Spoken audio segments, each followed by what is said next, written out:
রূপসার কাঠগোলা থেকে তালা ভেঙে প্রায় 2 লক্ষ টাকার সাইজ কাঠ চুরি ঘটনা ঘটেছে। বিস্তারিত জানাচ্ছেন মোহাম্মদ মাসুম সর্দার। ক্যামেরায় ছিলেন আজিজুল ইসলাম। খুলনার রূপসা উপজেলার নৈহাটি ইউনিয়নের পচার বটতলা গুচ্ছগ্রাম সামনে মোহাম্মদ আব্দুস সালাম ঘর ভাড়া নিয়ে দীর্ঘ যাবৎ সাইজ কাঠের ব্যবসা করে আসছে। গত 21 ফেব্রুয়ারি রাতে তিনি ব্যবসা প্রতিষ্ঠান বন্ধ করে বাড়িতে যান। 22 ফেব্রুয়ারি তার কেয়ারটেকার আব্দুল হকিম হাওলাদার কাঠের গোলা খুলতে এসে দেখতে পান দরজায় মারা 5টি তালায় ভাঙা অবস্থায় মেঝোতে পড়ে আছে।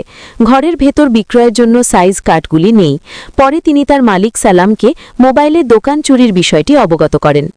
এ ব্যাপারে ব্যবসায়ী সালাম জানান তার গোলা থেকে আনুমানিক 2 লক্ষ টাকার মতো কাঠ চুরি হয়েছে।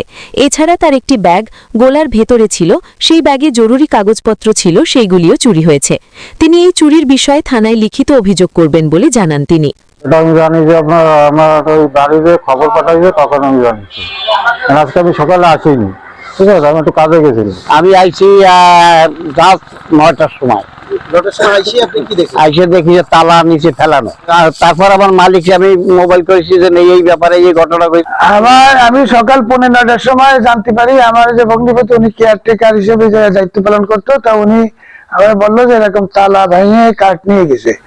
তো আমি গতকালকে কাঠের ভিতরে আমার একটা ব্যাগ ছিল, ওই ব্যাগের ভিতরে আমার এটিএম কার্ড ছিল এবং একখানা চেকও ছিল, আর কিছু কাগজপত্র দলিল দস্তাবেজ ছিল। ওই ব্যাগটা বোধহয় এখনো পাওয়া যায়নি। আর কাঠ ছিল ধরেন আপনার মেহগনি কাঠ, শিরিষ কাঠ দিয়ে ওই যে এই দিয়ে আমি এই 2 ঘরে যে কাঠ আমি কেটে নিয়ে আসি, তাতে আমার 2 লাখ টাকার বেশি দাম মাল কাটিয়ে নিয়ে আসি, কিন্তু আমার যে কাঠ চুরি হয়েছে তা মানে 2 লাখ টাকার বেশি হবে।